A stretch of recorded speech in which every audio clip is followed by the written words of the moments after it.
is not an account for your McDonald's. This is not an account to pay for your shopping. This is not an account to pay for a gift for someone. This is an account for emergencies and emergencies only. And that's on period.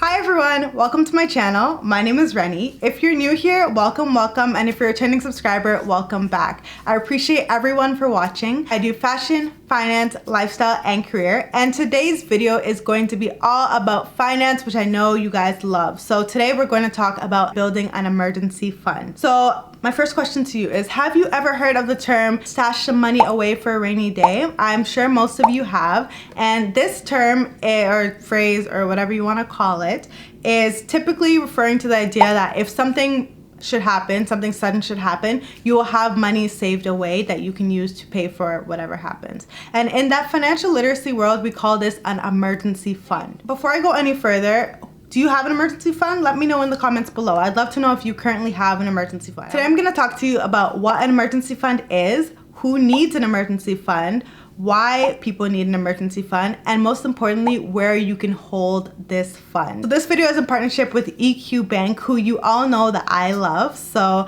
I will tell you more about their offering at the end of the video. So stay tuned for that. What is an emergency fund and why do I need it? I'm glad that you asked. An emergency fund is basically money that we have, as I said, set aside for when an emergency comes around. So this is money that we specifically keep away for emergencies so that we do not have to dip into our savings or our investing in order to pay for any emergencies that may arise. And also just so that we don't have to go in debt for an emergency that may arise. If 2020 or 2021 have taught us anything, it's that emergencies or big problems can happen at any time, and we need to be prepared for it as much as possible. Some examples of emergencies that may happen would be, say you lost your job. That would be an example of an emergency because your source of income is now gone or it has drastically reduced. Another one would be a major home repair. So if, God forbid, so you had a flood or you had something happen to your house and that expense is not going to be covered by insurance. Hopefully you have enough money saved away. Not hopefully, you have this emergency fund so that you can pay for that home repair without dipping into your savings or going into debt. And another example would just be like your car. Once I actually drove over I was driving on the highway, there was construction, and then there were nails that were on the highway. It popped two of my tires, and the person in front of me's tires and the person behind me tires. So there were a lot of tires that were popped. Say I didn't have an emergency fund, I would have either had to put it all on my credit card and go into debt in order to pay off of it because it was very expensive, or I would have had to dip into my savings. But thankfully I had my emergency fund set away, just cash set away for this rainy day, and that rainy day came and I was able to use it. The most important part of your emergency fund is that the assets should be very liquid. And when I say liquid, I mean it is either held in cash or is easily convertible to cash. So the reason I say this and I emphasize this is a lot of people do have assets, but they're not liquid. They cannot easily be turned into cash. So say I have a piece of artwork that I'm like, oh, I have this this artwork that's worth $100,000. It's so valuable. So if anything happens, I can just sell this artwork and then I can pay for whatever happens. While this makes sense in theory, if it takes 3 months for you to actually sell this piece of artwork and get the money and go through everything that needs to happen in order to sell this artwork, it's not actually very liquid and it's not a good thing to have as part of your emergency fund. So in this situation, that is not eligible for your emergency fund. For your emergency fund specifically, this money should be very liquid, easily converted to cash or cashed itself. And I know I always speak about investing, but before you even start investing, I would say start an emergency fund.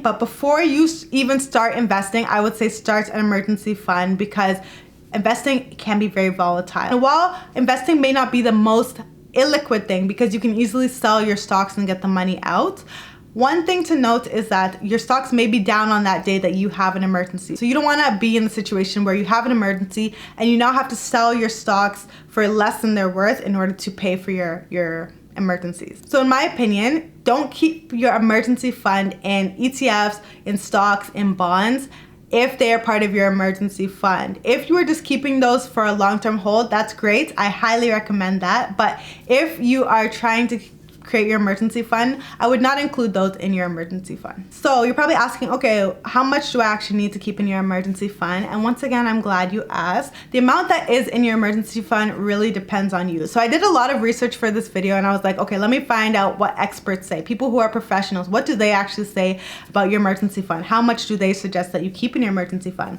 And everyone had different opinions. Some people said 3 months worth of expenses. Some people said 6 months worth of expenses. Some people said 12 months worth of expenses. In my opinion, the amount that you need to keep in your emergency fund really depends on you and what makes you feel comfortable and gives you peace of mind. Some people say that having $5,000 in this emergency fund will keep them feeling comfortable. That's good. Some people say $10,000 will keep them feeling comfortable. Good as well. Some people say $20,000. Good as well. Whatever works for you is what you should keep in your emergency fund. Personally, I don't feel comfortable keeping $20,000 of cash just laying around because I know it could be doing so much more in the stock market.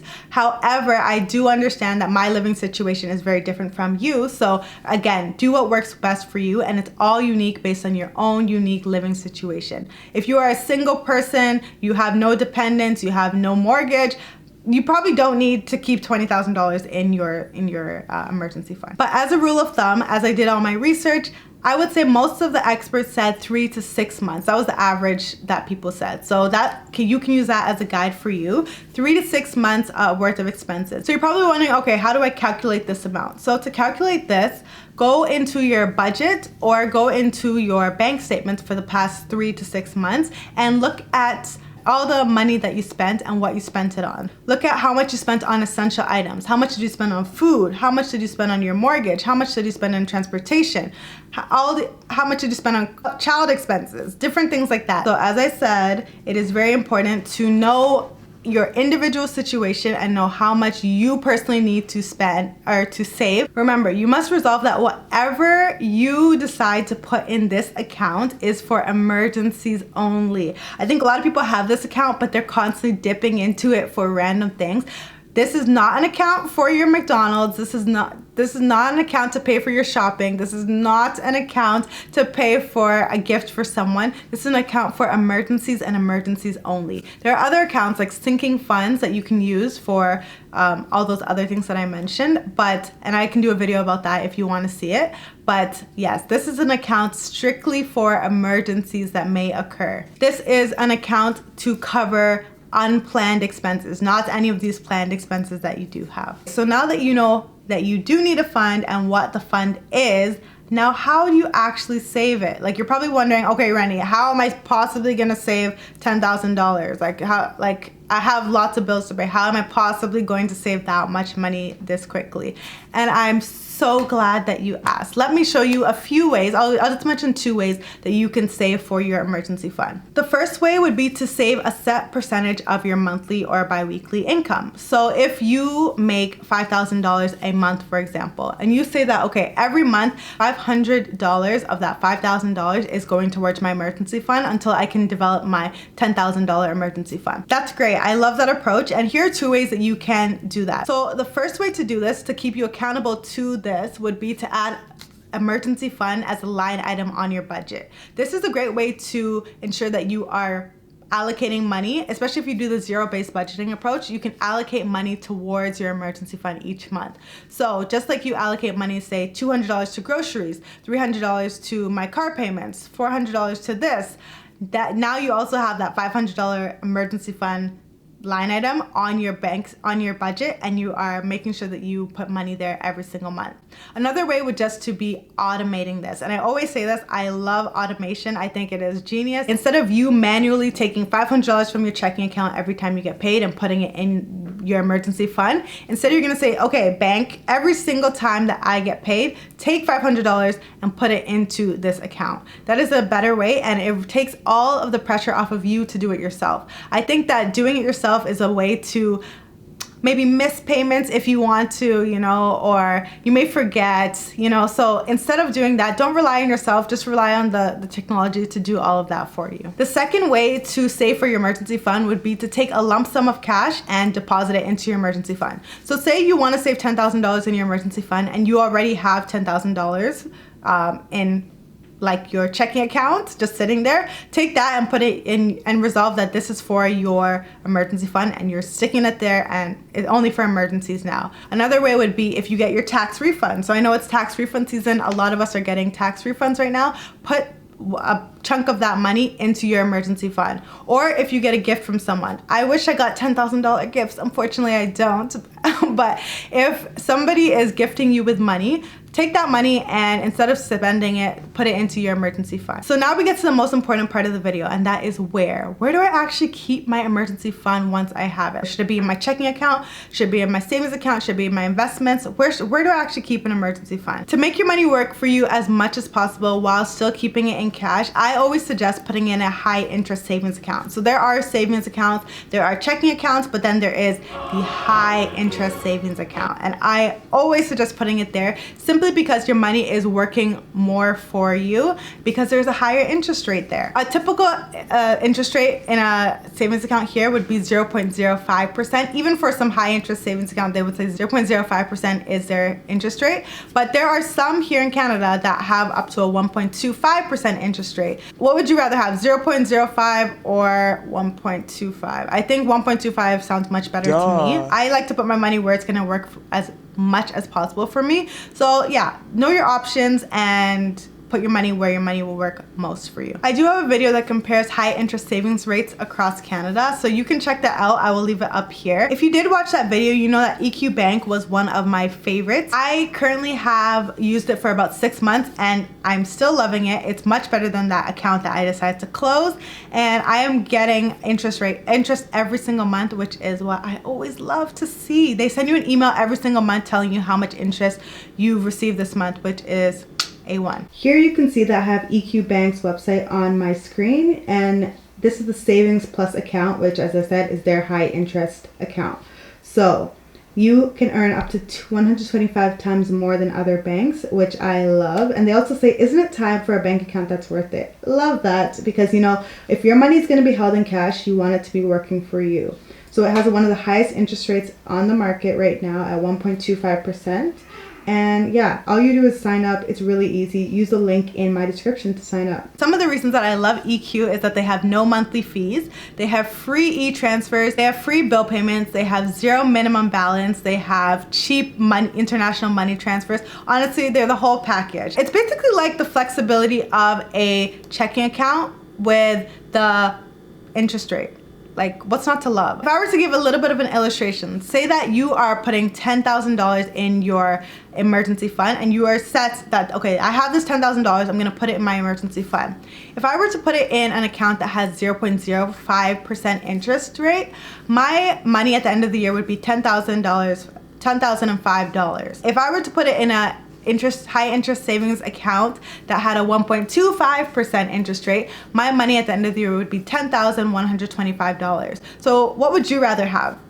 $10,005 or $10,125? I know it may not seem like a big difference, but it does add up over time, especially with compounding. If you could get $120 more simply by putting your money in one account over the other, I would choose the one that would pay me a bit more. So that's just me. Maybe you don't like free money, but I personally do. And I know that some people watched my last video and they were a little bit cautious of moving their money to EQ Bank because maybe they didn't hear about it before. And don't worry, I would never tell you guys to put your money somewhere where I personally would not keep my money. So yeah, don't worry about that. But let me drop a few facts about EQ Bank so that you feel a bit more comfortable putting your money there. EQ Bank is actually brought to you by Equitable Bank, and it is a federally regulated Schedule I bank here in Canada. They have over 900 employees and total assets under management of approximately $35 billion. It was founded by the Equitable Trust Company in 1970. So it's not a new company at all. They were founded a while back before most of us were born, and its shares are traded on the TSX. So don't worry, it is legit. It's traded on the Toronto Stock Exchange, so they are legitimate. They are also a member of the CDIC, meaning that your funds are eligible for deposit insurance. And what this means is if you deposit your money there, there is insurance that will say, if this bank goes under, you're covered. So I would never tell you guys to put your money somewhere where I personally would not put my money and somewhere where I thought you could lose your money. And as you can tell, I am a huge fan of EQ. It's super simple to sign up. All you have to do is use the link in my description box. If you use that link specifically instead of going to their site directly, it'll tell them that I sent you, which I always appreciate. And they will continue to support my channel if you continue to support me. So I would say please use that link in my description box to sign up for an account, and let me know if you do. So let me know, how many of you will be starting an emergency fund after watching this video? Or how many of you will be moving to EQ Bank after this video? Thank you all for watching. I hope that you enjoyed this video and learned a lot. Make sure that you let me know what you want to see next as always, and I'll get that video done for you. Thank you. Bye.